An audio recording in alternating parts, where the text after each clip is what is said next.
Ok, vean. Cada vez que sale insulina, simplemente en su formación de síntesis de proteína, porque ella es una proteína, cuando ella se va formando, sale de la mano con estos dos. Sí, eso así es. Entonces, cada vez que sale, pónganse que un granito de insulina, sale también un péptido C y amilina. ¿Sí?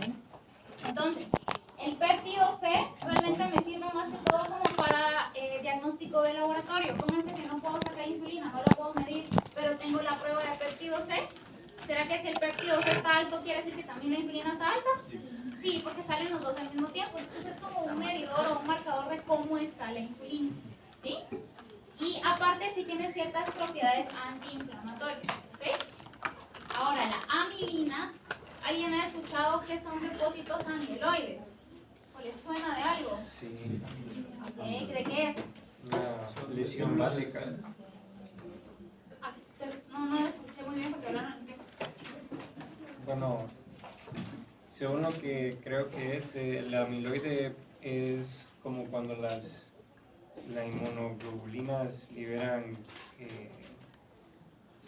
pues anticuerpos, o las células somáticas liberan anticuerpos y después cuando se cansan se vuelve amiloide.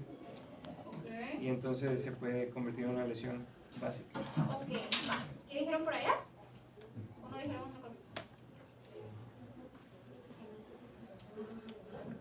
Ya se cansa después de haber estado trabajando muchísimo tiempo. Entonces ya se prepara un rollo para sustituir como que esas cosas. Ok, los depósitos amiloides se pueden formar, son como que fueran placas de algo que realmente sí me va a provocar una lesión. ¿Ok? Sí tiene cierta función. La amilina con la insulina me va a ayudar a que el glucagón no se meta en el efecto de la insulina, porque hacemos que se antagoniza. Esa sería la función de la amilina.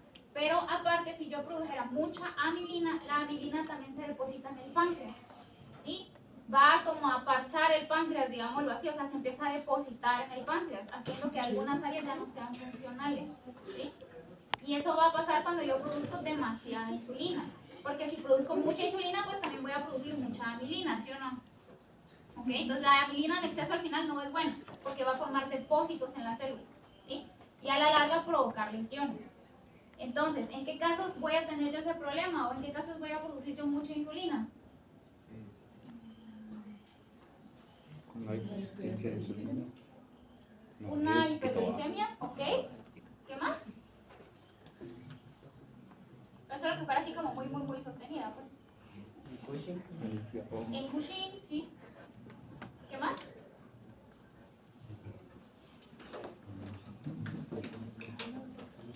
¿Será que si yo tengo un tumor en el páncreas, él no va a funcionar bien y va a empezar de repente puro loquito a producir un montón de insulina? Sí, pero entonces de la mano también me va a producir mucha amilina, ¿sí? Que en exceso dijimos que va a provocar depósitos amiloides. ¿Y alguien sabe o ha escuchado qué es lo que pasa en la enfermedad de Alzheimer? ¿Saben qué es lo que pasa ahí? ¿Por qué da Alzheimer?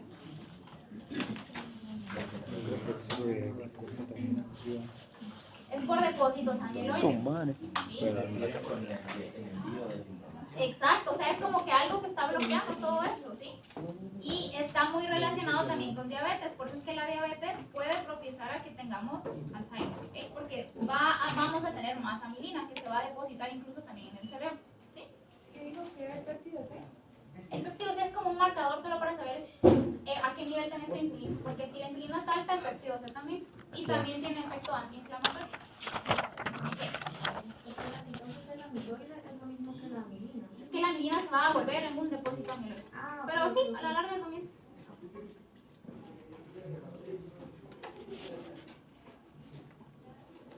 Entonces esto ya lo habíamos visto.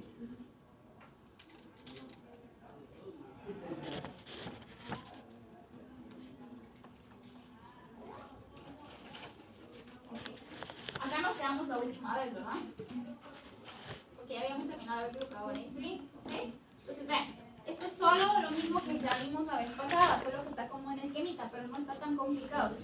Cuando yo tengo hiperglucemia, ¿a quién de los dos necesito? ¿A insulina o glucagón? A insulina. ¿Y ella quién la producía? ¿Qué tipo de célula la producía? Muy bien. Entonces, cuando tengo hiperglucemia, se estimula la célula beta para que produzca insulina. Y al final yo tengo una normoglucemia. ¿Okay? No es que porque tengo hiperglucemia quiero provocar una hipo. ¿Ok? eso no sería bien. Quiero al final mantenerme en un nivel normal, ¿sí? ¿Y qué pasa con la célula alfa? Pues ella no va a estar funcionando. Y lo contrario va a pasar si tengo una hipoglucemia. ¿A quién quiero estimular si tengo hipoglucemia? A las alfa que van a producir glucagón, ¿ok? Entonces las betas no tienen que estar haciendo nada, no voy a poner insulina, ¿ok? Al final las dos van a estar en juego constantemente para que yo tenga una normoglucemia. ¿Cuál era el valor normal de glucosa? Muy bien, se lo tienen que saber. Muchas Ok, entonces vean, ¿por qué es importante que sepamos todo lo que acabamos de ver y cómo funcionan las hormonas? Porque yo tengo que saber qué va a pasar en un paciente con un desbalance de glucosa, ¿ok? ¿Qué le va a pasar a un paciente que tiene un desbalance de glucosa? O sea, ya sea muy alta o muy baja. ¿Se puede morir? Sí. ¿O no se muere? Sí, se muere. ¿Se muere por hiperglucemia? Por hiper, creo ¿O que solo sí. por hipo? Ok, ¿por qué se muere por hiper? ¿Qué le pasa? Se va a deshidratar. ¿Se va a deshidratar? ¿Qué más le puede pasar? Le van a dejar de funcionar los riñones. Bien, claro. ¿Y por qué se va a deshidratar? Por una hiperglucemia. Porque tiene hipertonicidad en la sangre, Ajá. al agua. Hay mayor cantidad de soluto que solvente. Ok, ¿y qué pasa? Deshidrata la célula, ¿va? Retiene agua Hacia el vaso. hacia el vaso. Sí. Ok, jalándole del intersticio. Ujú. Hacia adentro, porque tengo mucha glucosa adentro. ¿Va a aumentar mi volemia? Sí. Ok, ¿cómo va a estar mi presión hidrostática? Alto. Alta. ¿Cómo va a estar mi presión arterial? Alto. Alta. Entonces voy a tener todos los efectos secundarios de una presión arterial alta, ¿sí o no? Sí. Ok, ¿cuáles eran los órganos que más se dañaban en una presión arterial alta? Cerebro. Muy bien. Hígado, corazón, cerebro. ¿Ok? Bueno, ojos también. ¿Ok? Muy bien. ¿Qué más me puede pasar? Tengo mucha glucosa en la sangre. ¿Cómo va a salir mi orina? Concentrado. ¿Concentrada en Dulce. qué? Dulce, ok, muy bien. ¿Cómo? O sea, tengo glucosuria, ¿sí o no? Sí. Muy bien. O sea, antes, o sea, eso es dato curioso. Antes, para diagnosticar a alguien con diabetes, el doctor venía y probaba la orina a la gente. No estoy bromeando, en serio, si no tenía cómo. O sea, tenía un montón de signos, venía y lo probaba, sí, está dulce, tiene glucosa elevada. O sea, agradezco que ya no tenemos que hacer eso, ¿ok? O sea, voy a orinar azúcar. ¿Qué pasa si yo orino azúcar? ¿Me va a pasar algo? ¿Qué me va a pasar? Parte del daño renal, por la falla de los glomérulos, afecta a ¿Alguien más? ¿Qué pasa si yo estoy orinando azúcar? El azúcar es el agua. O sea que toda esa glucosa que se va a empezar a formar en todos los túbulos del riñón para formar la orina, ¿será que ella ahí sigue jalando agua? Sí. O sea que yo voy a orinar mucho, ¿sí o no? Voy a aumentar mi diuresis. ¿Sí? Porque el azúcar jala agua. Eso se llama diuresis osmótica. ¿Sí? Entonces, si yo tengo diuresis osmótica y estoy orinando un montón, me voy a deshidratar, ¿sí o no? Muy bien. ¿Qué me va a pasar a la larga si yo me deshidrato? Me va a morir, ¿ok? ¿Por qué? Específicamente, ¿por qué me voy a morir? ¿Pero por qué? O sea, me acabo de decir por deshidratación, pero ¿qué me pasó a mí en esa deshidratación? ¿Por qué me morí?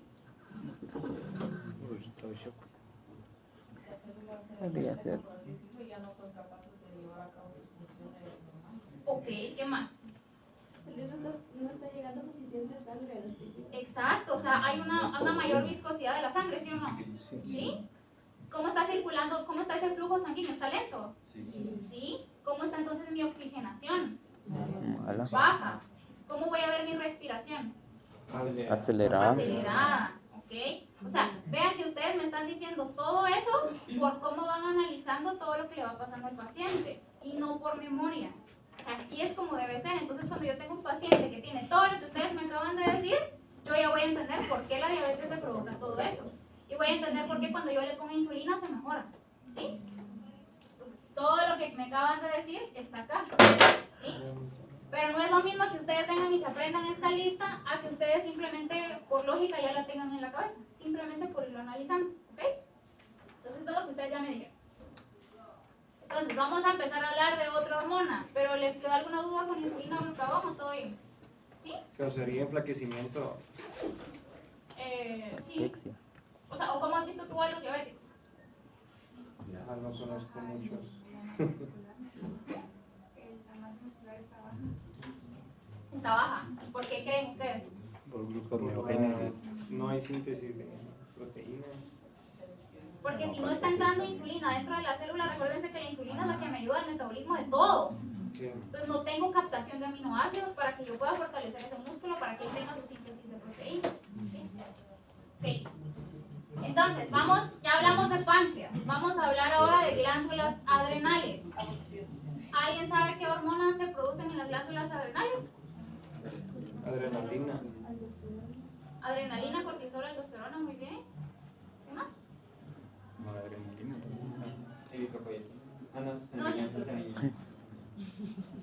Eritropoyetina es médula ósea, ¿no? La eritropoyetina es médula ósea, ¿no? ¿Y entró? Au. Sí. Entonces vamos a hablar un poquito de la glándula adrenal y principalmente nos vamos a centrar en la hormona cortisol. ¿Ya vieron glándula adrenal y visto? Buen riñón, mira. Ayer. Ah, pues sí, creo. Ok. Entonces, las glándulas adrenales pues ya todos sabemos que están arriba del riñón, ¿sí? Entonces tenemos dos glándulas adrenales, ¿ok? Y tiene mucha relación lo que se produce aquí con lo que me diga mi sistema nervioso, ¿sí? ¿Cómo se llamaba esto? Eje. Ok. Entonces en este caso va a ser eje. ¿Empezamos? ¿En qué órgano empezamos? La hipófisis. No. Hipotálamo. Hablame Empezamos la en hipotálamo, niña. luego nos íbamos a Hipotálamo. hipófisis y luego al órgano que necesito, ¿verdad? Entonces sería hipotálamo, hipófisis y adrenal, ¿ok? Entonces vamos a estar hablando de un eje hipotalámico hipofisario adrenal, ¿ok? Entonces, tenemos un riñón, tenemos la glándula adrenal y ya vieron que si yo partiera la glándula adrenal, pues tengo una corteza y tengo una médula, ¿sí? ¿Y se recuerdan qué particularidad tenía la corteza? Tenía cápsula. Tenía zonas, tenía 3 zonas diferentes, ¿ok? Eso quiere decir que tengo 3 tipos de células diferentes acá, ¿sí? Y aparte, la médula. Si tengo 3 tipos de células diferentes acá, ya sabemos que cada célula puede venir ya codificada para formar ciertas hormonas en específico, ¿sí o no? Entonces, en la médula vamos a tener aminas. ¿Saben qué son aminas?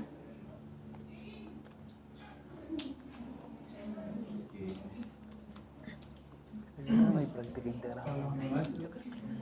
Algo, aminoácidos. Aminas viene de aminoácidos, ¿ok? Hubiera sido mejor. Entonces, en la médula principalmente vamos a formar adrenalina. Y la adrenalina se dice que es una amina porque se deriva de un aminoácido, ¿sí? Y en la corteza vamos a tener esteroides. ¿Se recuerdan qué habíamos dicho de los esteroides o no dijimos nada de los esteroides? Sí. Que se derivaba del colesterol, ¿ok? Eso quiere decir que estas celulitas que están acá en la corteza necesitan colesterol para formar sus esteroides, ¿sí o no? Ok, entonces vamos a ver que la glándula adrenal tiene reserva de colesterol. Tiene guardado aquí su colesterol para que sus células de acá puedan formar los esteroides que necesitan. ¿Ok? Esto es solo la corteza, aparte es la médula. ¿Sí? La médula produce amina. Ok, entonces si viéramos ya más de cerca la glándula adrenal, vamos a ver esto de las zonas, ¿verdad? Esto es de adentro, que sería la médula, ¿sí? Luego tenemos la zona reticular, que sería por acá, la zona fascicular por acá, y más hacia afuera sería la zona glomerulosa. Eso fue lo que vieron ayer, ¿no? Okay. Entonces, si yo agarro la glándula y la veo acá, podría dividirlo esto en zonas, ¿ok? La médula va a liberar aminas, ¿sí? Epinefrina, norepinefrina, ¿sí? La zona reticular, andrógenos. La zona fascicular, glucocorticoides, y la zona glomerular, mineralocorticoides. Al final lo que va a producir cada área de estas son estos que están acá, ¿ok?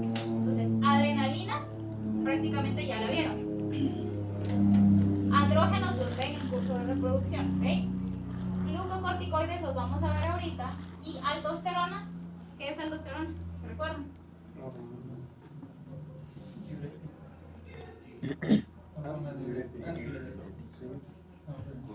Yo lo confundí, no, pero sí era para el- Es la que ayuda a retener agua.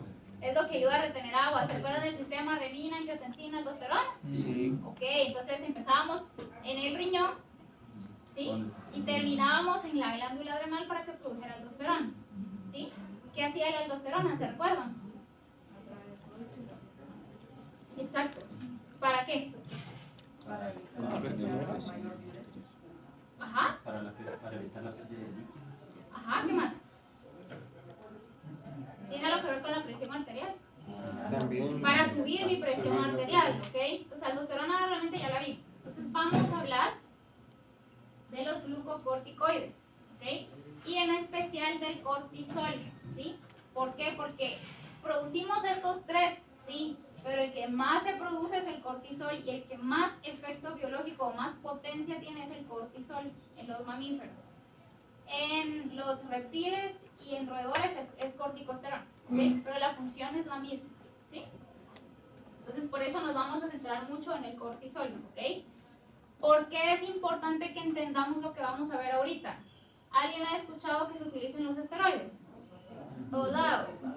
Y más si alguien va a clínica o se va a dedicar a clínica, van a ver que usan esteroides para todo. Entonces, antes de que ustedes puedan o sepan usar esteroides, tienen que saber qué hacen los esteroides de manera fisiológica en el cuerpo, ¿sí o no? Porque cada vez que ustedes inyecten eso en un animal, lo que ustedes van a estar haciendo es lo que yo les voy a explicar ahorita. Y si ustedes no tienen conciencia de qué es lo que se están inyectando, porque el perrito solo tiene alergia, entonces yo le voy a poner su inyección de esteroides cada semana, van a arruinar a este perrito. ¿Ok? Entonces tienen que saber qué hacen esos esteroides en el cuerpo.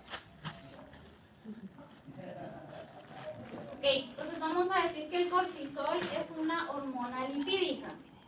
Solo con que yo les diga que es una hormona lipídica, ¿qué me pueden decir ya ustedes del cortisol? Tiene una acción rápida.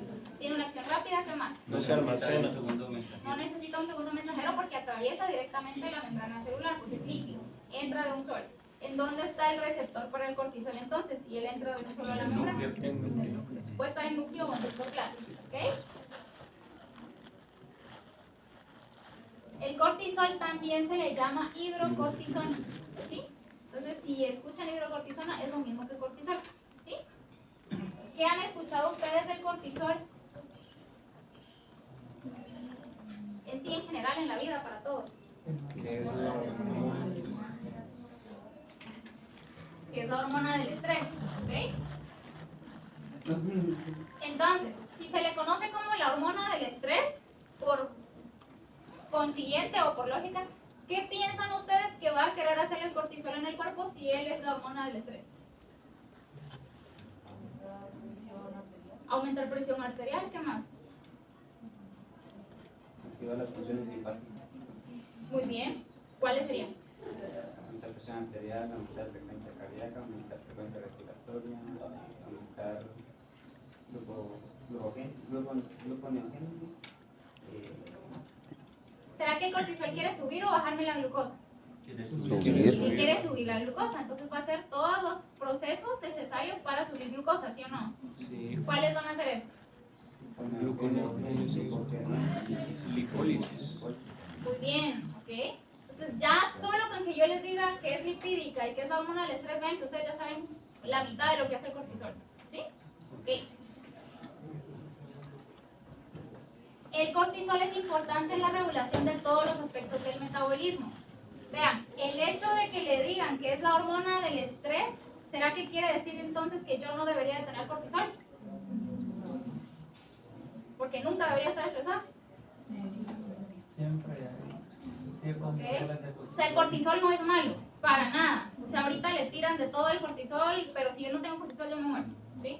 Entonces, tengo que tener cortisol, es normal que yo tenga cortisol. Obviamente no es normal que esté disparado todo el tiempo, ¿sí? Pero sí lo necesito porque me sirve para regular todos los aspectos del metabolismo, ¿sí? ¿A qué nos referimos cuando decimos todos los aspectos del metabolismo? ¿Piensan ustedes? Velocidad de microturbo. ¿En qué sentido? si en dado caso va a estar llevando a cabo como un mayor metabolismo o un menor metabolismo. Ok. O sea, sí, pero vamos a ver otra hormona que es más específica para lo que tú estás diciendo. ¿Ok? A lo que quiero que vean es que si yo les digo que hay una hormona que afecta todos los aspectos del metabolismo, quiere decir que va a afectar la manera en que yo asimilo prácticamente todo lo que como y cómo todas mis células van a funcionar en base a eso. Por ejemplo, carbohidratos, lípidos y proteínas. ¿Ok? Siempre que les hablemos de metabolismo, pues pensamos en carbohidratos, lípidos y proteínas. ¿Sí? Me va a ayudar a asimilar todo eso. ¿Sí? Y va a ayudar en estados de estrés. ¿Ok? Entonces vamos a ver el 1. ¿Qué era el 1? Sí. Ok. Estímulo. Bueno, estímulo, no, perdón, estímulo. Sí. Entonces vean, los glucocorticoides son influenciados por el ritmo circadiano. ¿Se recuerdan qué era eso? Sí. Era la luz, ¿ok? Exacto. Tenemos niveles más altos de cortisol en la mañana y niveles más bajos de cortisol en la noche. ¿Tiene eso sentido? Sí. ¿Ok? El estrés, su liberación es proporcional al nivel de estrés. Esto tiene relación con el sistema límbico. ¿Saben qué es el sistema límbico? Muy bien, perfecto. El efecto es rápido, es en minutos. ¿Ok? Algo que también me estimula el cortisol es la hipoglucemia. ¿Tiene sentido? Sí. Y el hipotálamo, niveles bajos de cortisol. El hipotálamo es por lo mismo del eje. ¿Ok? Entonces tiene su propia regulación. Si el hipotálamo detecta niveles bajos o más bajos de lo normal que yo debería de tener, él va a estimular el eje para que yo suba mi cortisol. ¿Ok? Entonces, todos estos son factores que me estimulan el cortisol. ¿Sí? Entonces, vamos a ver esto otra vez. ¿Ok? Ya sabemos qué cosas me van a estimular mi hipotálamo, ¿sí o no? Las acabamos de ver ahorita en la diapositiva anterior. ¿Ok? Entonces, mi hipotálamo va a detectar cualquiera de estas, ¿sí? Y él va a liberar una hormona liberadora y va a ir a la adenohipófisis. Recuérdense que acá en todo lo que hablamos es adenohipófisis, no neurohipófisis. ¿Ok? Entonces va a ir a la adenohipófisis. La adenohipófisis va a liberar entonces una hormona trófica y esta hormona trófica va a ir a adrenal, no a los demás, a adrenal porque estamos hablando de la glándula adrenal. Y al final voy a producir cortisol. ¿Ok? Cuando yo ya produje cortisol, estos niveles de sangre de cortisol van a llegar al hipotálamo, ¿sí? Y si están demasiado altos, entonces hipotálamo va a bloquear para ya no seguir formando, ¿sí? Igual la adenohipófisis, acá ella también puede detectar cómo está el nivel de cortisol y ya bloquearse ella también, ¿sí? Tenemos dos maneras de bloquearlo, hacia hipotálamo y hacia adenohipófisis, ¿ok? Entonces, le vamos a poner nombre a estos intermediarios que están acá, ¿sí? Porque son específicos para cada hormona. El hipotálamo va a liberar CRH. ¿Qué es CRH? Es hormona liberadora de corticotropina o corticoliberín, cualquiera de estos dos nombres, ¿sí? Para el examen sí se lo tienen que saber. Para la vida, pues ya después pueden decir CRH, ¿sí? Entonces, CRH va a llegar a la adenohipófisis y la adenohipófisis va a liberar ACTH. ¿Qué es ACTH? Hormona liberadora de adrenocorticotropina. ¿Sí? Es lo mismo de la que está arriba, pero vean que esta dice adreno. ¿Por qué? Porque va a ir a la adrenal. ¿Sí? O sea, se llaman igual, solo la última que va a la adrenal le ponen adreno. ¿Sí? Porque va a la adrenal. O corticotropina o corticotropina. Cualquiera de estos nombres. ¿Sí? Para que al final vayamos a la glándula adrenal y produzcamos cortisol. ¿Sí? Entonces, esto que estamos viendo acá, si lo viéramos acá en un perrito, sería mi hipotálamo detectó, pónganse que baja glucosa, o a través del sistema límbico detectó estrés. Entonces, él le va a decir a la adenohipófisis, le va a pasar CRH, la adenohipófisis va a liberar ACTH a la sangre, ella va a llegar aquí a la adrenal, y la adrenal va a empezar a liberar cortisol a la sangre y va a llegar a todos mis tejidos. ¿Sí? Okay. Y este sería el nombre del eje. ¿Ok? Entonces, vean, acá está el cerebro y en verde es el sistema límbico. ¿Sí? Ven que está casi que arriba del hipotálamo. ¿Ok? Entonces, cuando yo siento estrés de cualquier tipo de manera, ya sea físico, emocional, lo que sea, va a afectar mi sistema límbico. Y mi sistema límbico le va a decir al hipotálamo y él le va a decir acá a la hipófisis, a la adenohipófisis. ¿Sí? Ok. Entonces, si lo vemos más de cerca, acá está mi hipotálamo, pónganse que el sistema límbico le mandó estrés y el hipotálamo va a mandar acá CRH a la adenohipófisis y ella va a liberar ACTH. Y eso va a ir a la adrenal y la adrenal va a producir cortisol. ¿Sí? Ok. Entonces vean, esta es una gráfica, obviamente no se la tienen que saber, pero es para que se den una idea. Esta sería mi concentración de cortisol durante el día y estas serían las horas del día. ¿Sí? Vean cómo, pónganse que 3 de la mañana empieza a subir un poquito, 4 de la mañana sube, 7 de la mañana más o menos, 8 de la mañana empieza a subir, mediodía empieza a subir un montón, y luego después de mediodía empieza a bajar, tiene ciertos picos, para que al final 8 de la noche, medianoche, yo ya tenga bajo el cortisol. ¿Okay? Así es como se comporta de manera normal. ¿Sí? Entonces, ¿por qué creen que pasa esto? ¿Qué es lo que me ayuda para que el cortisol se regule? ¿Cómo él detecta la luz? ¿Cómo pasa eso?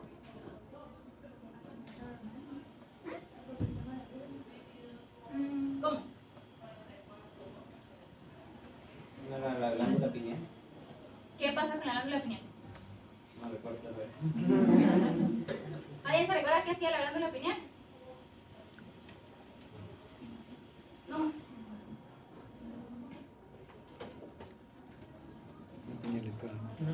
No era la liberación de la Melatonina. melatonina.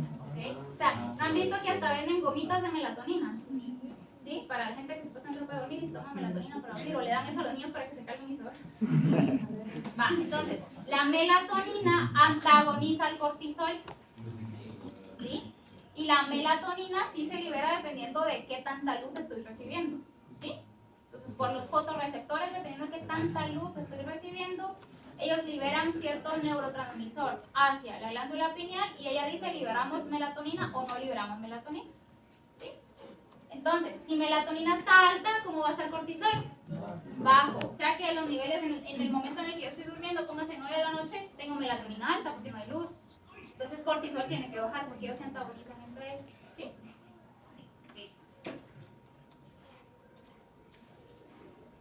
Entonces, vamos a ver el 2. ¿Qué era el 2? Síntesis. Esa sí es síntesis. Muy bien. ¿Qué habíamos dicho de la síntesis del cortisol? Es un esteroide. ¿Qué necesitaba yo para formar esteroide? Colesterol. ¿Ok? Entonces son sintetizados a partir del colesterol, el cual se almacena en células adrenales. ¿Sí? Y vean que es a través de reacciones enzimáticas se da la formación de pregnenolona. ¿Sí? Todas las hormonas esteroideas se van a sintetizar en base a pregnenolona. ¿Okay? Entonces, vamos a estar hablando que tengo mi glándula adrenal. ¿Sí? Acá estamos hablando de corteza o de médula. ¿Qué producía la médula? Las aminas. ¿Esto es una amina? No.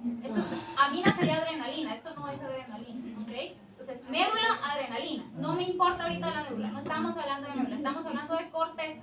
¿Sí? Entonces, en la corteza, mis células adrenales que están ahí, ya tienen ellas, ya nacieron ellas con el gen que va a codificar las enzimas específicas que yo necesito para convertir colesterol en cortisol. Ellas ya nacen con eso, ¿sí? Con esa información genética. ¿Sí? Y de los glucocorticoides que se forman, esto es lo que les había dicho, corticosterona tiene menor potencia que el cortisol, o sea, el cortisol es el más fuerte, por eso hablamos tanto del cortisol. ¿Sí? Ok. Entonces, esto que vamos a ver no se lo tienen que aprender, solo es para, no sé, para que de repente se les quede más claro, no sé, pero no se me estresen, no se lo tienen que aprender. Vean. Hasta arriba, ¿qué dice? Colesterol, ¿ok? Entonces, vean, esto es una célula adrenal. Y ella con el colesterol, todo lo que está en verde son enzimas. ¿Sí? Entonces, vean que dependiendo de qué zona estoy hablando, tengo diferentes enzimas. ¿Sí? Entonces, acá tenemos que hablar de la zona fascicular. En la zona fascicular, las células de ahí tienen esta enzima que cuando detectan colesterol, van a formar pregnenolona, ¿sí? Vean que todas derivan de pregnenolona, todas, ¿sí? Y luego de que formó pregnenolona, tiene estas enzimas ya específicas para seguir formando los siguientes compuestos a través de enzimas y al final tener cortisol. O sea, cortisol o corticosterona o aldosterona o androstenediona, ¿sí? Pero esto es solo para que les quede claro que de una sola molécula a través de un montón de reacciones enzimáticas, dependiendo de qué enzima sea, yo puedo formar diferentes compuestos, ¿sí? Y dependiendo de qué zona estoy hablando, cada célula tiene ya sus enzimas para saber qué hacer con ese compuesto, ¿sí? No se tienen que aprender eso, ¿sí? Entonces, solo es para que les quede un poquito más claro de cómo es el colesterol importante para que yo tenga todas mis hormonas esteroideas, ¿sí? ¿Les quedó claro? Ok. Entonces, si es una hormona lipídica, se recuerdan que ella no podía viajar sola. Las proteicas sí, pero las lipídicas no. Necesitan unirse a una proteína. Entonces, el cortisol viaja en plasma unido a una globulina. El 75% lo hace unido a una globulina que se llama transcortina. 75%. Y el 25% lo hace unido a una proteína albúmina. ¿Sí? La semivida del cortisol es de 1 hora, llega a hígado, se vuelve hidrosoluble y se elimina por orina. Si nosotros nos ponemos a pensar, todas las hormonas las tengo que eliminar de alguna manera, ¿sí o no? Tienen su efecto biológico y a veces se metaboliza y ya se orina, ¿ok? Entonces el cortisol llega a hígado, se vuelve hidrosoluble. Recuérdense que es una hormona lipídica, ¿sí o no? ¿Yo puedo orinar grasa? No, realmente no, exacto, muy bien. Entonces lo que sea que yo quiera orinar tiene que volverse o pasar algún proceso para que sea hidrosoluble y yo lo puedo orinar, ¿sí o no? Ok, entonces por eso, después de que el cortisol ya hizo todo lo que tenía que hacer, pues va al hígado, se vuelve hidrosoluble y ya se puede orinar.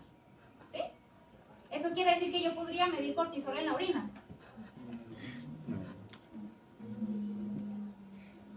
¿Les estoy diciendo que se elimina la orina? Entonces, ¿será que lo puedo medir en la orina? Sí. ¿Sí? Y es importante saber esto porque hay pruebas para detectar Cushing, que Cushing es cortisol elevado, en el que yo mido cortisol en la orina. ¿Sí? ¿Será que yo también orino creatinina? Sí. Sí. Ok.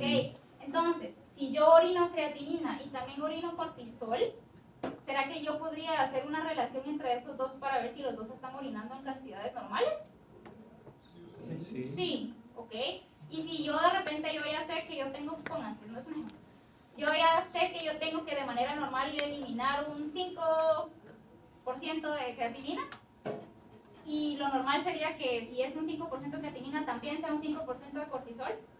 Si a mí la creatinina me sale muy alta, ¿qué puedo pensar o qué puedo inferir yo? Que también el cortisol está alto, ¿sí o no? Ok. ¿Por qué es importante esto? Porque muchas veces para diagnosticar Cushing, que es cortisol elevado, yo puedo hacer una prueba en orina y medir la relación de cuánto estoy orinando de creatinina con cuánto estoy orinando de cortisol.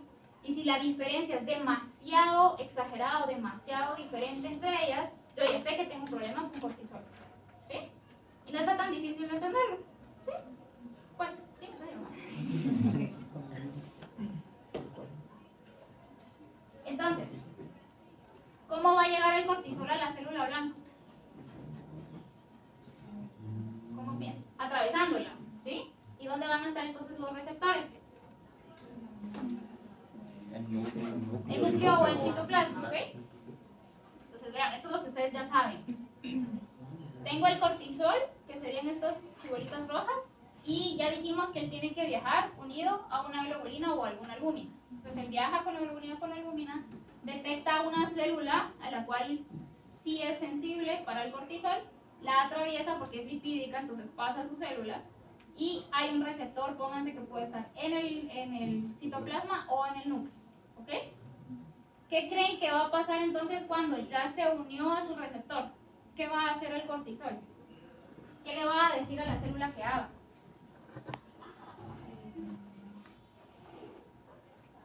Si yo lo que quiero es fomentar procesos para aumentar glucosa, para subir presión, ¿qué le puede decir el cortisol a esa célula?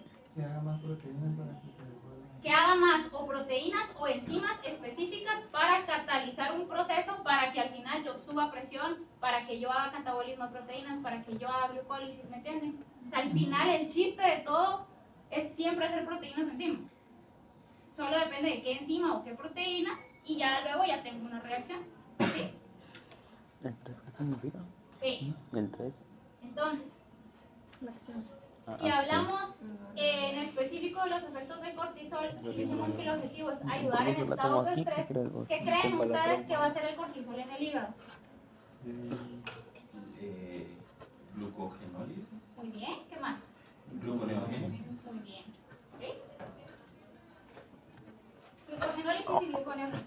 Muy bien, ¿qué va a hacer en tejido adiposo? Lipólisis. Lipólisis. Muy bien. ¿Qué va a hacer en tejido muscular? Va a aumentar la contracción. Glucogenólisis. Ok, va a hacer catabolismo de proteínas. ¿Sí? Contracción sería en el corazón. Acá estamos hablando de otro músculo. ¿Sí? Pero aumenta catabolismo de proteínas. ¿Ok? Ok, entonces, vean que vamos a hablar ahorita de glóbulos blancos o células de defensa y de vasos sanguíneos. Entonces, ¿qué tiene más sentido para ustedes? Si digamos ustedes son un animal y están corriendo o huyendo de una presa y obviamente van a tener cortisol elevado, ¿ok? ¿Qué necesitarían ustedes que hiciera ese cortisol con sus células de defensa? ¿Será que, por ejemplo, si yo voy huyendo y me lastimé, yo necesito que se me inflame la pierna? No necesito que se me inflame, ¿ok? Porque si no yo no voy a poder correr, no voy a poder escapar, ¿ok? Entonces, ¿será que el cortisol podría ser antiinflamatorio? Podría disminuir mis células de defensa para que no se me inflame algo, para que entonces tenga lógica y yo pueda huir más rápido. Entonces, el cortisol es antiinflamatorio, ¿será que eso es bueno? Va, pero No. ¿será que siempre va a ser bueno? No. Porque ¿qué pasa si yo freno esas células de defensa? No voy a tener inflamación, pero ¿qué tampoco voy a tener?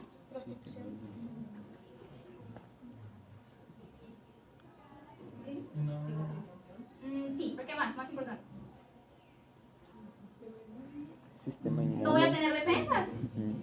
Está bien, tal vez no me voy a inflamar, pero tampoco voy a tener defensas, ¿ok? Entonces, el cortisol inhibe los glóbulos blancos. Esto disminuye la producción de sustancias proinflamatorias, o sea, es antiinflamatorio, ¿sí? Pero así como es antiinflamatorio, también me baja defensas, ¿ok? Esta es la principal indicación que tenemos para usar esteroides como tratamiento, ¿sí? Si alguien ha visto en qué momento utilizan esteroides, Atriven, que es el más común, van a ver que lo utilizan para bajar inflamación o para bajar una reacción alérgica, ¿sí? ¿Y cuál va a ser uno de los efectos más fuertes que yo voy a tener en ese paciente, sobre todo si se lo doy a cada rato solo porque es alérgico y no sé manejar una alergia? Le voy a bajar defensas. Depresión. Luego ese perrito tiene infecciones en la piel, tiene infecciones urinarias, tiene infecciones de todos lados y yo no sé por qué, pero porque no entiendo que el esteroide me le está bajando defensas, ¿sí? Ok. ¿Qué creen ustedes que vamos a hacer en los vasos sanguíneos si estamos hablando de estrés?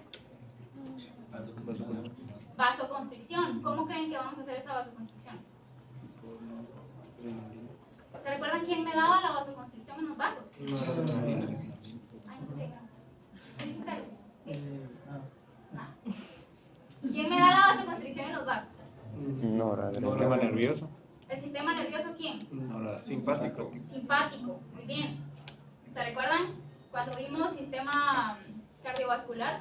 Dijimos que teníamos un tono vascular, ¿sí o no? O sea que todos mis vasos tienen un tono normal. Si aumento ese tono, hay vasoconstricción. Si bajo ese tono, hay vasodilatación. ¿Y quién me daba ese tono?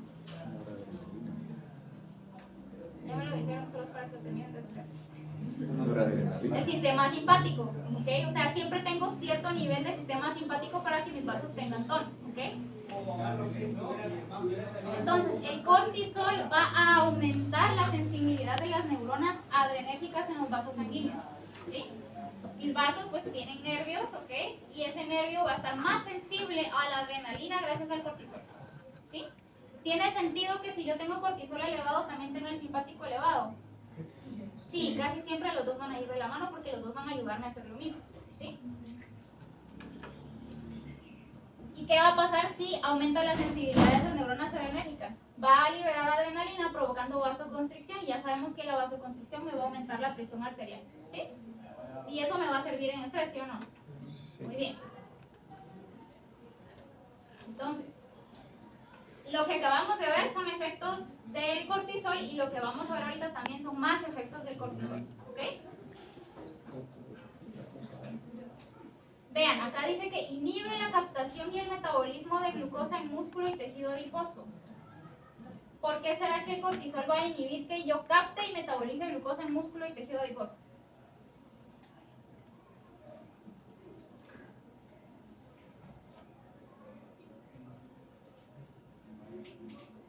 Porque si yo agarro esa glucosa la voy a guardar. Y yo no quiero guardar glucosa. Yo quiero que siga en la sangre. ¿Sí? Entonces por eso se le llama que tiene un efecto antiinsulina. ¿Sí? ¿Tiene sentido? ¿Sí? Ok. Entonces por eso es que ustedes a veces tienen un paciente con Cushing y encima con diabetes.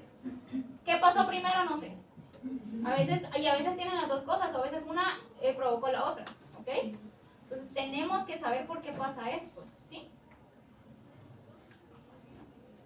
Aumenta la lipólisis y redistribuye, aquí dice, aquí es grasa, se los voy a comprar. Redistribuye la grasa en hígado y en abdomen. Esto me provoca un abdomen pendular. Esto también se lo voy a comprar. No hay. ¿Alguien ha visto un perrito con Cushing? ¿Qué le has visto a un perrito con Cushing? ¿Qué tiene? Tiende a pelear bastante, está con estrés, está quieto, a veces está quemado, a veces le pone flaco, es como muy variable. Ok. Ok. Si alguien ha visto, y les menciono mucho Cushing porque es la manera más fácil de que a ustedes se les quede todo lo que es el cortisol. ¿Ok? Si a mí se me queda la imagen de cómo se ve un perro enfermo de Cushing, a mí se me va a quedar más fácil todo lo que hace el cortisol. Entonces, un perrito con Cushing generalmente tiene lo que se llama abdomen pendulante. Está todo flaquito, pero tiene una panzota. ¿Sí? Como si fuera una panzota. Para que me entiendan. Entonces, ¿por qué creen ustedes que el cuerpo quiere o hace eso con el cortisol? Porque acá me dice que aumenta la lipólisis y redistribuye grasa en hígado y en abdomen. O sea que va a agarrar toda la grasa y la va a acumular en el abdomen. ¿Por qué?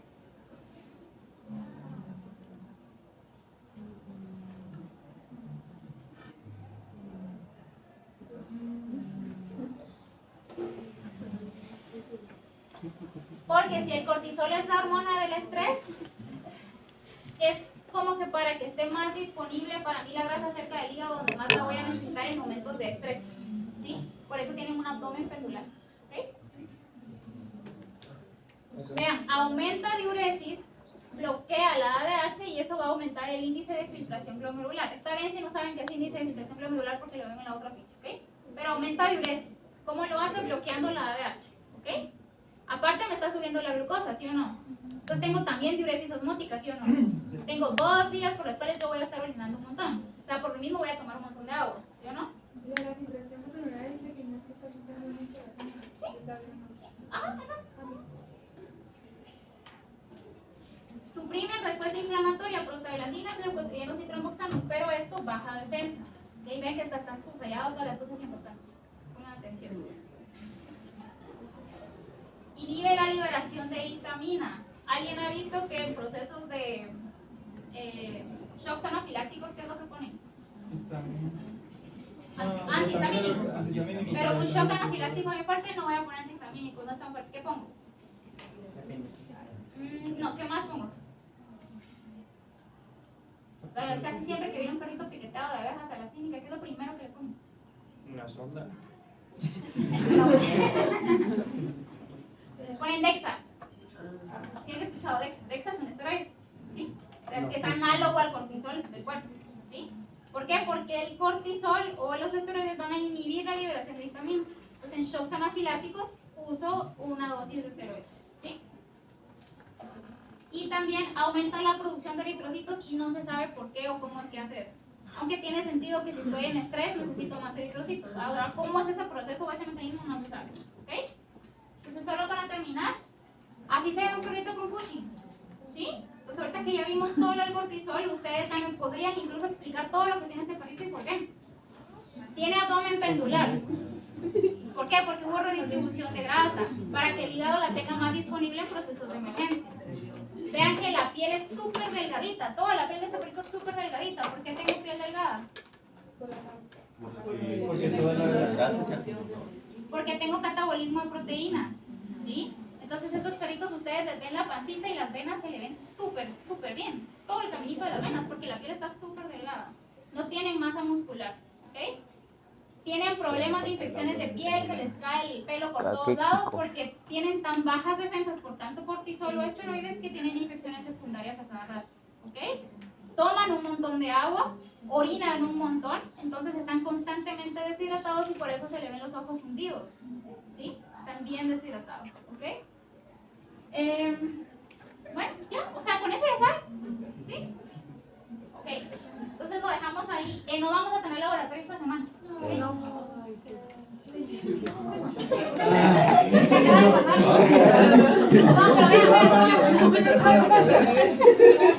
El 24 y 25 de... ¿Qué se les me acuerdo? De este mes, sí. Tenemos nuestro último laboratorio. Porque ya no tenemos más fechas para más laboratorios. Entonces, 24 y 25 es nuestro último laboratorio y va a ser como un privadito. O sea, tienen que traer un perrito, examen sobre todo lo que hemos visto.